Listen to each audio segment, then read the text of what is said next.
Hello guys, welcome back to a new vlog. നിങ്ങൾക്ക് വീഡിയോയുടെ starting കണ്ടപ്പോൾ തന്നെ മനസ്സിലായിട്ടുണ്ടായിരിക്കും ഇതൊരു ബർത്ത്ഡേ വ്ളോഗാണെന്ന്. അതെ, ഇന്ന് പ്രതുവിൻ്റെ 18th ബർത്ത്ഡേ ആണ്. അങ്ങനെ കുട്ടിയായിരുന്ന ചെക്കൻ യുവാവായിരിക്കുന്നു. ഇന്ത്യൻ ഭരണഘടന അനുസരിച്ച് പ്രായപൂർത്തിയായ വ്യക്തിയായിരിക്കുന്നു.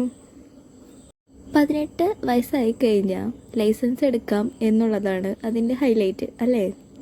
ബോയ്സിനൊക്കെ 18 വയസ്സാവാൻ വേണ്ടി കാത്തിരിക്കുകയാണ് അവർ ലൈസൻസ് എടുക്കാൻ വേണ്ടിയിട്ട്. പ്രതുവും അതുപോലെ തന്നെ ബർത്ത്ഡേയുടെ പിറ്റേ ദിവസം തന്നെ പോയിട്ട് ലൈസൻസിന് അപ്ലൈ ചെയ്തിട്ടുണ്ടായിരുന്നു. കുട്ടി എന്ന് പറയാൻ പറ്റില്ല, ഇപ്പോൾ യുവാവായല്ലോ അല്ലേ.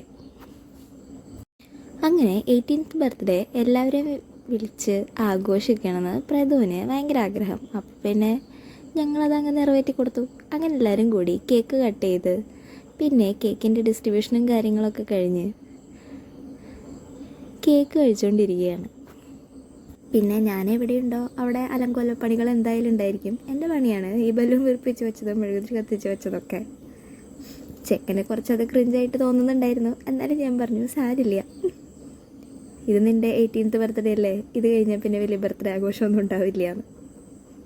ഋതു ഉള്ളതുകൊണ്ട് പഴയ പോലെ എൻ്റെ അലങ്കോലപ്പണികൾ അങ്ങനെ പെർഫോം ചെയ്യാൻ പറ്റുന്നില്ല എനിക്ക്. കാരണം കുട്ടി ഇത് നേരം വാശിയും കാര്യങ്ങളൊക്കെയാണ്.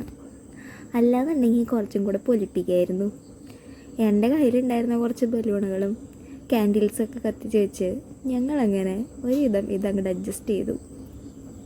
ഞങ്ങളുടെ ഫാമിലിയിൽ തന്നെ ഒരു സ്കൂൾ തുടങ്ങാനുള്ള പിള്ളേർ പടയുണ്ട്. ചെറുപ്പത്തിലായിരുന്നപ്പോൾ അംഗനവാടി എന്നാണ് പറയാറ്. ഇപ്പം എല്ലാവരും ടീനേജും അതും കഴിഞ്ഞിട്ടുള്ള പ്രായമൊക്കെ ആയി തുടങ്ങി. പിള്ളേരൊക്കെ എന്ത് പെട്ടെന്ന് വലുതായി അല്ലേ. ഒരു പ്രായം വരെ നമ്മളുടെ ബർത്ത്ഡേക്കൊക്കെ നമ്മൾ ഭയങ്കര എക്സൈറ്റഡ് ആയിരിക്കില്ലേ. കലണ്ടർ കിട്ടുമ്പോൾ തന്നെ എന്നായിരിക്കും നമ്മുടെ ബർത്ത്ഡേ വരുന്നതെന്ന് അറിയാനുള്ള ഒരു ആകാംക്ഷയും, അതുപോലെ നമ്മുടെ പ്രിയപ്പെട്ടവരുടെ ബർത്ത്ഡേ മാർക്ക് ചെയ്ത് വയ്ക്കലും അവരെ വിഷ് ചെയ്യലും അവർക്ക് ഗിഫ്റ്റ് വാങ്ങിച്ചു കൊടുക്കലും നമുക്ക് നമ്മുടെ ബർത്ത്ഡേക്ക് കിട്ടാൻ പോകുന്ന ഗിഫ്റ്റിനെ കുറിച്ചുള്ള കുറേ സ്വപ്നങ്ങളൊക്കെ ആയിട്ട് നമ്മളങ്ങനെ ഇരിക്കില്ലേ. ഒരു ഏജ് കഴിഞ്ഞാൽ നമുക്ക് പിന്നെ ഈ ബർത്ത്ഡേയോടൊന്നും വലിയ ക്രേസൊന്നും തോന്നില്ല. അതുവരെ എങ്ങനെയെങ്കിലും കുറച്ച് വലുതായാൽ മതി, എനിക്ക് കുറച്ച് വയസ്സായാൽ മതി എന്ന് ആലോചിച്ചുകൊണ്ടിരുന്ന ആൾക്കാർ പിന്നെ ഈശ്വര ഈ ഒരു കൊല്ലം ഒരു വയസ്സും കൂടെ കൂടിയില്ലോ എന്നായിരിക്കും പിന്നെ ആലോചിച്ച് ബേജാറാവുന്നത്. എന്താ അല്ലേ, കാലം പോകും തോറും നമ്മളിലുള്ള കുട്ടിയും അതിൻ്റെ എക്സൈറ്റ്മെൻറ്റ് ലെവലും ഒക്കെ ഇങ്ങനെ കുറഞ്ഞ് വരില്ലേ. പിന്നെ നമ്മുടെ ബർത്ത്ഡേ ആഘോഷിക്കാൻ നേരമില്ലാതെ നമ്മളുടെ മക്കളുടെ ബർത്ത്ഡേയും പ്രിയപ്പെട്ടവരുടെ ബർത്ത്ഡേ ഒക്കെ ആഘോഷിച്ച് നമ്മളങ്ങ് അഡ്ജസ്റ്റ് ചെയ്യൂലേ.